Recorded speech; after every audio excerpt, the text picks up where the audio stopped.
में आपका जो है सही मिलान करना है, जिसमें कि खोजकर्ता और खोज का यहाँ पे मिलान करना है ना, कि यहाँ पे देख सकते खोजकर्ता यहाँ पे खोज मिलान करना है। तो सबसे पहले हम बात करते हैं जेनर। जेनर ने किस चीज़ का आविष्कार किया था, इसके किस चीज़ का खोज किया था, तो जेनर का जो हो जाएगा यहाँ पे टीकाकरण। ठीक है, वही बात करते हैं वाटसन एवं क्रिक की अगर बात करते हैं तो इन्होंने द्वि कुंडली DNA का जो था मॉडल, उसका इन्होंने खोज किया था। नेक्स्ट है कि लैंड स्किनर ने ब्लड ग्रुप का खोज किया था। वही बात करते हैं फ्लेमिंग ने किसका खोज किया था, तो पेंसिलिन का। क्लियर, चलिए आगे बढ़ते सवाल पे।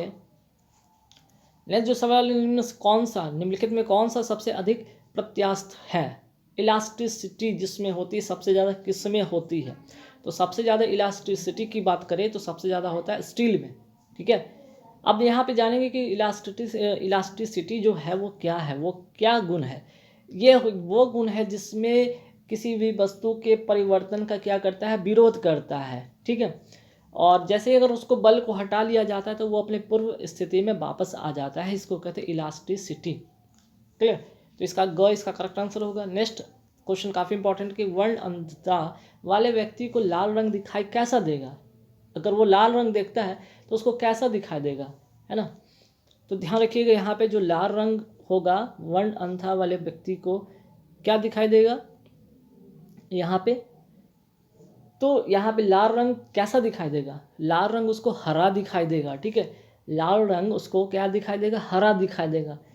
तो ध्यान रखिएगा जो वर्ण अंधता वाले व्यक्ति होते हैं उनको दो रंग का पता नहीं चल पाता है सही, एक तो लाल और दूसरा जो है हरा। ठीक है, ये दो का पता उसको नहीं चल पाता, बाकी सभी रंग को पहचानता है लेकिन लाल और हरा को नहीं पहचान पाता है। तो उसको लाल रंग कैसा दिखाई देता है, हरा दिखाई देता है। ठीक है, अगर हम बात करते हैं इस रोग का सबसे ज़्यादा जो लक्षण होता है, प्रभाव होता है, किस में होता है, सबसे ज़्यादा ये मेल पार्ट में ज़्यादा ये लक्षण दिखा देता है, मीन्स कि पुरुष में सबसे ज़्यादा दिखाई देता है ना। स्त्री में भी लक्षण कभी कभार दिखाई देता है तब जब इसका जो है गुणसूत्र जब दोनों एक्स वाले होंगे तब। ठीक है, चलिए आगे बढ़ते सवाल पे। नेक्स्ट सवाल क्या है कि पायस एक क्या है, यहाँ पे पूछा गया पायस एक कोलाइड होता है ना। पायस जो है क्या है, एक कोलाइड है। तो क्या किसका कोलाइड मिश्रण है ना, तो किसका यहाँ पे पूछा गया मिश्रण, द्रव में गैस का मिश्रण है या द्रव में द्रव का मिश्रण है या गैस में द्रव का मिश्रण है, ठोस में द्रव का मिश्रण है। तो इसका जो करेक्ट आंसर होगा वो होगा द्रव में द्रव का मिश्रण। ठीक है, सॉरी यहाँ पे द्रव में द्रव का मिश्रण हो जाएगा, है ना। तो अगर इसका एग्जाम्पल की अगर बात करते हैं तो एग्जाम्पल आप लेंगे तो यहाँ पे दूध हो जाएगा पायस का उदाहरण। ठीक है, दूध हो जाएगा आपका पायस का उदाहरण। अगर हम बात करते हैं द्रव में गैस का, तो इसका एग्जाम्पल अगर लिखना चाहेंगे तो क्या लिखेंगे, वायु की आर्द्रता। ठीक है, वायु आर्द्रता की अगर बात करते हैं तो ये हो जाएगा द्रव में गैस। अगर हम बात करते हैं गैस में द्रव का विलयन, तो इसका नोट कर ले एग्जाम्पल, इसका एग्जाम्पल क्या हो जाएगा, ब्रोमीन। ठीक है, ब्रोमीन हो गया, अमोनिया हो गया, है ना, ब्रोमीन और अमोनिया इसके एग्जाम्पल हैं। ठोस में गैस का मिश्रण, ठोस में गैस का मिश्रण का एग्जाम्पल आप नोट करना चाहते तो इसका लिख लीजिए कपूर। ठीक है, तो क्वेश्चन क्या था कि पायस एक कोलाइड होता है, किसका होता है, द्रव में द्रव का होता है और इसका एग्जाम्पल होगा दूध। ठीक है, बाकी तीन ऑप्शन और थे, द्रव में गैस का की बात की तो वायु का आर्द्रता एग्जाम्पल हो गया यहाँ पे, गैस में द्रव का की बात करते तो ब्रोमीन अमोनिया हो गया, ठोस में द्रव का बात करें तो कपूर। ठीक है, नेक्स्ट क्वेश्चन है माई लाइफ माई मिशन निम्न में से किसकी आत्मकथा है। ठीक, तो इसका जो करेक्ट आंसर इनमें से कौन सा होगा आपको बताना है। तो इसका जो करेक्ट आंसर होगा वो होगा बाबा रामदेव, है ना, बाबा रामदेव हो जाएगा इसका करेक्ट आंसर। आगे बढ़ेंगे सवाल पे, भारत में सबसे अधिक साक्षर संघ राज्य क्षेत्र कौन सा है। तो इसका जो करेक्ट आंसर होगा भारत में सबसे अधिक साक्षर संघ जो शासित प्रदेश है वो है लक्षद्वीप। ठीक, लक्षद्वीप की अगर बात करें तो जनसंख्या की दृष्टि से सबसे छोटा केंद्र शासित प्रदेश माना जाता है। ठीक है, चलिए आगे बात करते हैं नेक्स्ट क्वेश्चन पे कि मीठे स्वाद की अनुभूति जीभ पर स्वाद केंद्र स्थित कहाँ पे होता है। मीन्स की अनुभूति जो होता है ना, मीठे का स्वाद जो होता है कहाँ पे होता है, मान लीजिए टंग है तो उसके किस भाग पे होता है, तो ये टिप वाले भाग पे होता है, अग्र भाग पर, मीन्स कि इसको कहेंगे यहाँ पे टिप पर। ठीक है, टिप पर होता है इसका मीठा स्वाद लगता है, अग्र भाग पर। क्लियर, कहाँ पे लगता है? मीठे स्वाद का अनुभूति होगा जो अग्रभाग पर होता है। ठीक, चलिए आगे बढ़ेंगे इस सवाल पे। नेक्स्ट क्वेश्चन क्या है कि जिम कॉर्बेट नेशनल पार्क मुख्य रूप से किस वन्य प्राणी के संरक्षण से संबंधित है? तो जिम कॉर्बेट की अगर बात करते हैं तो ये बाघ का, दरअसल ये जो है यहाँ पे बाघ का जो है प्राणी है, बाघ जो प्राणी है उससे संरक्षण से संबंधित है। क्लियर? चलिए आगे बढ़ेंगे सवाल पे। अच्छा, इसका एक और कई बार क्वेश्चन आता है, जिम कॉर्बेट नेशनल पार्क का पुराना नाम क्या है? तो हेली नेशनल पार्क था। ठीक, और ये कहाँ पे है? जिम नेशनल का कॉर्बेट जो है, जिम कॉर्बेट नेशनल पार्क है कहाँ पे? तो ये उत्तराखंड में है ना, उत्तराखंड में ये है। क्लियर? आगे बढ़ेंगे तो दक्षिण अफ्रीका के किस शहर में गांधी जी को श्वेत लोगों द्वारा पिटा और ट्रेन से नीचे फेंक दिया गया? तो इसका जो करेक्ट आंसर होगा वो होगा यहाँ पे, आंसर करेक्ट वो क्या होगा? जल्दी से बताएं, जल्दी से बताएं। ठीक है, तो आंसर होगा यहाँ पर प्रिटोरिया। ठीक है, प्रिटोरिया है कहाँ भाई? तो दक्षिण अफ्रीका में। ठीक है, दक्षिण अफ्रीका में। ठीक है, ये दक्षिण अफ्रीका में होगा इसका करेक्ट आंसर। नेक्स्ट क्वेश्चन है कि निम्नलिखित में कौन सा देश सार्क का सदस्य नहीं है? सार्क का सदस्य नहीं पूछा, सार्क का सदस्य नहीं है पूछा है। तो इसका जो करेक्ट आंसर होगा वो होगा म्यांमार। ठीक है, वो होगा म्यांमार, इसका सदस्य नहीं है। तो अगर बात करें सार्क संगठन, CAAR से है ना, सार्क की अगर बात करते हैं तो इसका फुल फॉर्म क्या हो जाता है? South Asian association for regional corporation. इसकी स्थापना हुआ था 1985 में। ठीक है, 1985 में इसका स्थापना हुआ था। और इसके सदस्य देश कौन कौन है भाई? नोट करना है तो कर लीजिए। यहाँ पे भारत हो गया, ठीक है, भारत के बाद पाकिस्तान हो गया। चलिए शॉर्टकट में मैं लिख देता हूँ, पाकिस्तान हो गया, उसके बाद बांग्लादेश हो गया, नेपाल हो गया, भूटान हो गया, भूटान के बाद श्रीलंका हो गया, श्रीलंका का मालदीव हो गया, अफगानिस्तान हो गया। ठीक, तो सार्क सदस्य का देश नहीं है म्यांमार, बाकी भूटान, मालदीव, बांग्लादेश, श्रीलंका, अफगानिस्तान, पाकिस्तान, भारत सभी क्या है? सार्क देश का सदस्य देश है। और इसका अगर बात करते इस्टेब्लिशमेंट की बात करते तो 1985 में हुआ था। इसका फुल फॉर्म पूछ देगा तो south Asian association for regional cooperation इसका फुल फॉर्म होता है। चले आगे बढ़ेंगे सवाल पे। भारतीय राष्ट्रीय कांग्रेस की पहली महिला अध्यक्ष कौन थी? है ना, तो इसका जो करेक्ट आंसर हो जाएगा, भारतीय राष्ट्रीय कांग्रेस की पहली महिला अध्यक्ष थी एनी बेसेंट, जो कि 1917 में कलकत्ता अधिवेशन में इनको इसका अध्यक्ष बनाया गया था। एनी बेसेंट कहाँ गया? ये कब बनी थी? 1917 के कलकत्ता अधिवेशन में। ठीक है, इनको कब अध्यक्ष बनाया था? 1917 के कलकत्ता अधिवेशन। ठीक है, चलिए और एक यहाँ पे एक और इम्पॉर्टेंट नोट कर लीजिएगा, एक काफ़ी बार इम्पॉर्टेंट आता है कि अगर बात करें 1925 में सरोजिनी नायडू को कानपुर का जो है कांग्रेस अधिवेशन जो हुआ था 1925 में जो था, इनको अध्यक्ष बनाया था। और ये प्रथम भारतीय महिला थी। ठीक है, ये प्रथम भारतीय थी। ठीक है, इसलिए ये क्वेश्चन काफ़ी बार आता है कि 1925 में किनको बनाया गया था? सरोजिनी नायडू को, जो कि कानपुर के कांग्रेस अधिवेशन की अध्यक्षता इन्होंने किया था। और ये पहली महिला थी भारतीय राष्ट्रीय कांग्रेस की जिन्हें अध्यक्ष बनाया गया था। ठीक है, अगर पहली महिला की सिर्फ बात करें तो एनी बेसेंट हो गई, और प्रथम भारतीय महिला की बात करें तो एनी बेसेंट नहीं बल्कि होगी सरोजिनी नायडू होंगी। 1925 के कानपुर वाला अधिवेशन में इन्होंने अध्यक्षता किया था। ठीक है, चलिए एक और यहाँ से क्वेश्चन आता है, सुचेता कृपलानी, काफ़ी बार सुने होंगे इनका नाम। ठीक है, तो भारत राज्य की प्रथम महिला मुख्यमंत्री इनको बनाया गया था, है ना। और एक क्वेश्चन यहाँ पे राजकुमारी अमृता कौर के बारे में भी जान लीजिए कि केंद्रीय मंत्रिमंडल में शामिल प्रथम भारतीय महिला राजकुमारी अमृता कौर थी। ठीक है, तो चारों का आपको आंसर मैंने बता दिया। नेक्स्ट क्वेश्चन है, संसार में माइका का सबसे बड़ा उत्पादक देश कौन सा है? ठीक है, तो इसका जो करेक्ट आंसर हो जाएगा, माइका का सबसे बड़ा उत्पादक देश है वो है भारत। ठीक है, इसका करेक्ट आंसर हो जाएगा भारत। चलिए आगे बढ़ते सवाल पे कि खून के बहने से रोकने में कौन सा विटामिन भाग लेता है? तो सिंपल है, विटामिन के।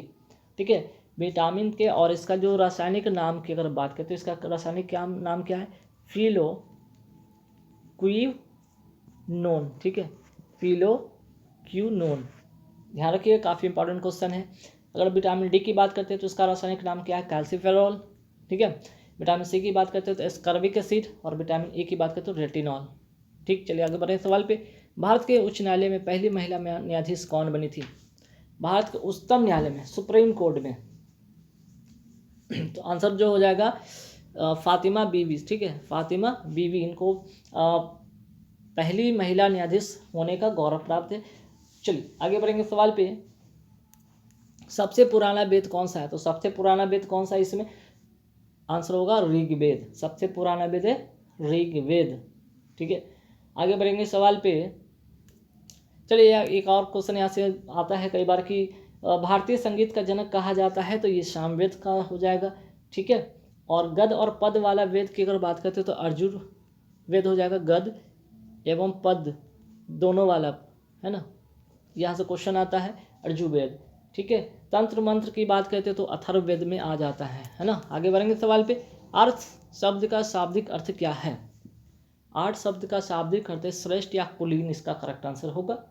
ठीक है, चलिए आगे बढ़ते सवाल पे कि मौर्यकालीन इतिहास के बारे में जानकारी उपलब्ध कराने वाले ग्रंथ इंडिका के रचनाकार कौन थे? तो इसका जो आंसर हो जाएगा मेगास्थनीज। ठीक है, इसका जो आंसर हो जाएगा मेगास्थनीज।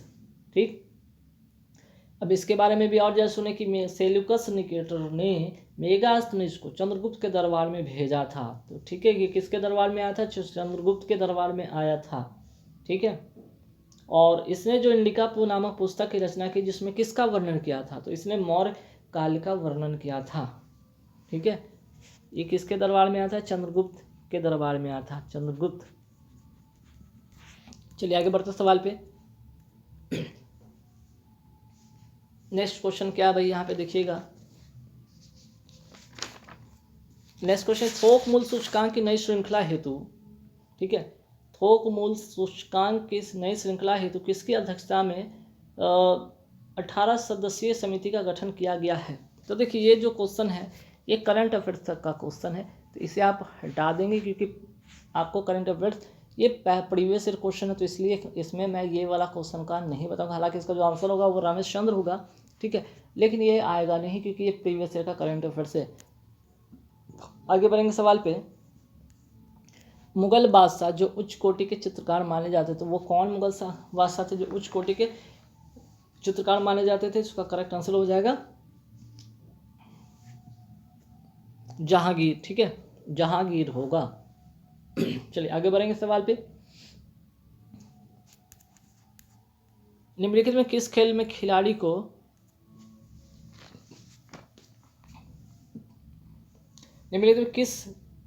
खेल में खिलाड़ी को पुगिलिस्ट कहा जाता है? पुगिलिस्ट किस खेल में कहा जाता है? इसका जो करेक्ट आंसर हो जाएगा वो क्या हो जाएगा? ए, मुक्केबाजी या बॉक्सिंग जिसको कहते हैं। बहुत इंपॉर्टेंट क्वेश्चन है। नेक्स्ट क्वेश्चन है, हाइकिंग स्ट्रिप शब्द किस खेल से संबंधित है? हाइकिंग स्ट्रिप किस खेल से संबंधित है? इसका जो करेक्ट आंसर हो जाएगा वो होगा पाल नौकायान से, है ना। चलिए आगे बढ़ेंगे सवाल पे। सवाल नंबर 22 पे आता है कि सिकंदर के हमले के समय उत्तर भारत का निम्नलिखित राजवंशों में किस एक का शासन था? जब सिकंदर हमला कर रहा था उसमें उत्तर भारत में कौन शासन कर रहा था? तो इसका जो करेक्ट आंसर क्या होगा? इसका जो करेक्ट आंसर होगा वो होगा नंद वंश। ठीक है, नंद वंश। चलिए आगे बढ़ते हैं सवाल पे। बुद्ध की मृत्यु के पश्चात प्रथम बौद्ध संगीति की अध्यक्षता किसके द्वारा किया गया था? तो इसका जो करेक्ट आंसर होगा वो होगा महाकश्यप द्वारा। ठीक है, महाकश्यप द्वारा। तो प्रथम बौद्ध संगीति का अध्यक्षता महाकश्यप द्वारा किया गया था। और अगर बात करते हैं प्रथम बौद्ध संगीति किसके समय में हुआ था, तो ये हुआ था अजात शत्रु के समय में राजगृह में आयोजित किया गया था और अध्यक्षता किया था इन्होंने महाकश्यप द्वारा किया गया था। ठीक है, चलिए आगे सवाल पे आते हैं कि अनुशीलन समिति नामक क्रांतिकारी संगठन का केंद्र कहाँ स्थित था? ठीक है, तो इसका जो करेक्ट आंसर होगा वो होगा बंगाल में। ठीक है, इसका करेक्ट आंसर होगा बंगाल में। आगे बढ़ते सवाल पे कि आज़ाद हिंद फौज के मुकदमे की पैरवी के लिए गठित टीम की नेतृत्व किसने किया था? तो इसका करेक्ट आंसर होगा भूला भाई देसाई द्वारा। तो देखिए आज़ाद हिंद फौज के मुकदमे में पैरवी के लिए जो थे भूला भाई देसाई थे, तेज बहादुर थे, जवाहरलाल नेहरू थे, के एन काटजू थे, लेकिन इन सभी ने तो प्यार भी किया, लेकिन इनमें अध्यक्षता की अगर बात करते हैं तो अध्यक्षता कौन किया था? भूलाभाई देसाई ने किया था। ठीक है, हुआ था कि आज़ाद हिंद फौज के सैनिकों पर नवंबर 1945 में मुकदमा चलाया गया था। इसे दिल्ली मुकदमा या लाल किला मुकदमा के नाम से भी जाना जाता है। जन समर्थन को देखते हुए लॉर्ड बेबल ने आम माफी आज़ाद हिंद फौज के सैनिकों को देना पड़ा था, है ना। चलिए नेक्स्ट क्वेश्चन है कि स्वर्ण कमल पुरस्कार किस क्षेत्र में दिया जाता है? तो स्वर्ण कमल की अगर बात करते हैं ये दिया जाता है सिनेमा के क्षेत्र में दिया जाता है। नेक्स्ट है कि अंतर्राष्ट्रीय नेशनल मंडेला दिवस कब मनाया जाता है? किस तिथि को मनाया जाता है? 18 जुलाई को मनाया जाता है। आगे बढ़ते हैं कि प्रसिद्ध जगन्नाथ मंदिर किस राज्य में है? तो इसका जो करेक्ट आंसर हो जाएगा वो होगा उड़ीसा में प्रसिद्ध जगन्नाथ मंदिर। और यहाँ पे एक और भी मंदिर है, कोणार्क का मंदिर भी है फेमस, जो कि उड़ीसा में है। चलिए आगे बढ़ते सवाल पे। पृथ्वी की कक्षा में स्थापित होने वाला पहला कृत्रिम उपग्रह कौन सा था? जिसका करेक्ट आंसर हो जाएगा स्पुतनिक 1। ठीक है, जो कि 1957 में पूर्व सोवियत संघ द्वारा अंतरिक्ष में छोड़ा गया था, जो विश्व का प्रथम उपग्रह था।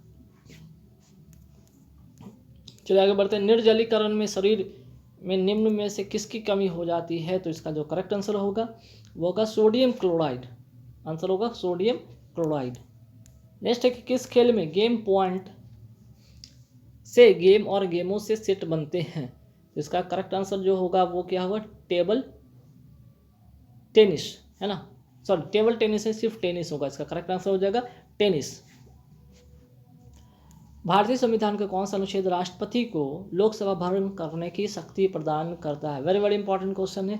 तो इसका जो करेक्ट आंसर हो जाएगा वो होगा अनुच्छेद 85 कहता है। ठीक है, आगे बढ़े सवाल पे कि निम्नलिखित में कौन सी पर्वत श्रेणी सबसे पुरानी है? तो इसका करेक्ट आंसर हो जाएगा अरावली की। जो अरावली है वो पर्वत श्रेणी है जो भारत की सबसे पुरानी श्रेणी है। और इसका एक इंपॉर्टेंट क्वेश्चन है कि इसकी सबसे ऊंची चोटी का नाम जो है, इसकी एक ऊंची चोटी है, उसका नाम क्या है? गुरु शिखर। ठीक है, ये कई बार पूछा गया, गुरु शिखर। चलिए आगे बढ़ेंगे सवाल पे कि किस संविधान संशोधन बिल द्वारा भारत में मतदान की आयु किस साल से घटाकर 18 साल कर दिया गया? इसका जो करेक्ट आंसर हो जाएगा 61वां संविधान संशोधन द्वारा। ठीक है, जो कि कब किया गया था? 1989 में। चलिए, महात्मा गांधी ने अपना रंगभेद के विरुद्ध आंदोलन कहाँ शुरू किया था? तो इसका जो करेक्ट आंसर हो जाएगा वो क्या हो जाएगा आपका?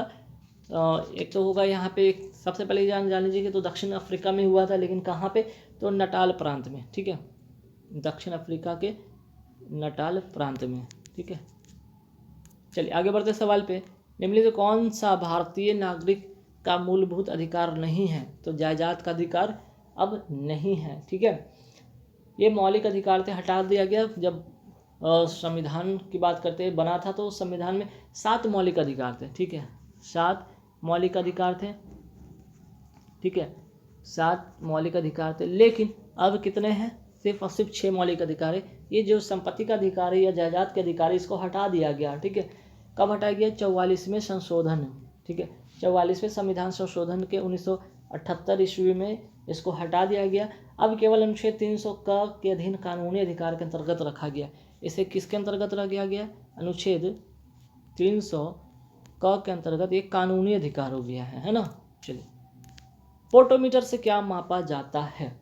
बहुत ही अच्छा सवाल है। पोटोमीटर से क्या मापा जाता है? तो इसका जो करेक्ट आंसर होगा वो होगा वाष्पोत्सर्जन। ठीक है, चलिए नेक्स्ट क्वेश्चन है कि डीएनए की प्रकृति किस प्रवस्था में होता है? इसका जो करेक्ट आंसर हो जाएगा वो होगा क्या भाई? ये एस प्रवस्था में होगा। इसका करेक्ट आंसर हो जाएगा एस प्रवस्था में। आगे बढ़ते सवाल में कि स्थलीय स्तनधारी के मूत्र में मुख्य नाइट्रोजनी अपशिष्ट उत्पाद होता है, क्या होता है भाई? तो इस अपशिष्ट के रूप में क्या रहता है? तो अपशिष्ट के रूप में रहता है यूरिया। ठीक है, नेक्स्ट क्वेश्चन है निम्नलिखित में कौन परजीवी है? परजीवी, तो यहाँ पे अमीबा प्रोटियस जो है एक परजीवी है। ठीक है, और अमीबा का जो अगर वैज्ञानिक नाम की बात करते हैं तो अमीबा प्रोटियस इसका वैज्ञानिक नाम है ना। अमीबा का ये वैज्ञानिक नाम है, अमीबा का क्या है? बायोलॉजिकल नेम है ये। ठीक है, चलिए, और एक यहाँ से इम्पॉर्टेंट क्वेश्चन है कि एंट अमीबा हिस्टोलोसिका जो परजीवी के कारण मनुष्य में पेचिश रोग होता है, और एक होता है एंटमीबा जिंजवेलिस के द्वारा जो होता है वो कौन सा बीमारी होता है, पैरिया। दो इससे इंपॉर्टेंट क्वेश्चन है, नोट कर लीजिए फिर से। एंटमीबा हिस्टोलोटिका की बात करें तो पेचिस, एंटमीबा जिंजवेलिस की बात करें तो पैरिया। ठीक, आगे बढ़ते सवाल पे। हमारे शरीर में पाया जाने वाला फास्फोरस तत्व उपस्थित रहता है, कहाँ पे उपस्थित रहता है, हड्डियों एवं दांतों में। ठीक है, इसका करेक्ट आंसर होगा हड्डियों एवं दांतों में। आगे बढ़ते हैं, वसा संचित होती है, किस में संचित होती है, तो वसा जो संचित होती है जो एडिपोज जो टिश्यू है उसमें ये संचित रहती है। ठीक है, आगे बढ़ते सवाल पे कि भारतीय गन्ना अनुसंधान कहाँ स्थित है, गन्ना अनुसंधान कहाँ स्थित है, तो इसका जो करेक्ट आंसर हो जाएगा वो हो जाएगा कोयम्बटूर। ठीक है, इसका करेक्ट आंसर हो जाएगा कोयम्बटूर। आगे बढ़ते हैं, एक ही पौधे के दो विभिन्न पुष्पों के बीच होने वाला परागकण क्या कहलाता है, तो इसका जो करेक्ट आंसर हो जाएगा वो क्या होगा, जल्दी से बताएंगे। तो इसका करेक्ट आंसर होगा गैटिनोगैमी। ठीक है, एक ही पौधे होते हैं, दो अलग अलग पुष्प होते हैं। ठीक है, उनके बीच में जो पॉलिनेशन होता है, परागकण होता है, उसी को कहते हैं। ठीक है, नारियल में आप क्या खाते हैं, नारियल का क्या खाते हैं आप। ठीक है, ये क्वेश्चन है कि नारियल का आप किस भाग को खाते हैं, ये बताना है। तो इसका जो करेक्ट आंसर क्या हो जाएगा, जल्दी से बताएंगे, नारियल का किस भाग को आप खाते हैं, तो ये हो जाएगा भ्रूण पोष हो जाएगा, है ना, भ्रूण पोष इसका करेक्ट आंसर हो जाएगा। ठीक है, चलिए आगे बढ़ते सवाल पे कि लुई पास्चर ने किस चीज़ का सिद्धांत दिया था, जल्दी से बताएंगे। तो इसका जो होगा रोग का जन्म सिद्धांत दिया था लुई पास्चर ने। ठीक है, आगे बढ़ते सवाल पे कि CO+H2 का मिश्रण क्या कहलाता है, ये कहलाता है वाटर गैस। जब CO+H2O मिल जाए तो क्या बन जाता है, वाटर गैस बन जाता है ना, ये क्या बन जाता है, वाटर गैस बन जाता है। ठीक है, आगे बढ़े सवाल पे कि हीरे की चतुष्फलकीय संरचना क्यों है, वजह क्या है, क्या कारण है, इसका जो कारण है वो sp3 संरचना के कारण। ठीक है, चलिए आगे बढ़ते हैं। NaOH में ऑक्सीजन का प्रतिशत कितना होता है, तो इसका करेक्ट आंसर जो होगा वो होगा 40। सोडियम का कितना होता है, 11। इसका जो द्रव्यमान होता है, मास होता है इसका 22। ऑक्सीजन का कितना होता है, परमाणु संख्या 8। इसका जो होगा कितना, मास 16। और हाइड्रोजन का तो होता है 1, इसका जो होता है द्रव्यमान होगा कितना, 2। सबको जोड़ेंगे तो कितना हो जाएगा, 40। ठीक है, चलिए आगे बढ़ेंगे सवाल में। ऊर्जा की इकाई क्या है, ऊर्जा की इकाई है जूल। ठीक है, कार्य का भी जो होता है इकाई होता है वो भी होता है जूल। ठीक है, 1 जूल यहाँ पे आता है कि 1 जूल बराबर कितना अर्घ, 1 जूल बराबर जो होता है 10⁻⁷ अर्घ होता है। ठीक है, तो गाइस इस वीडियो में बस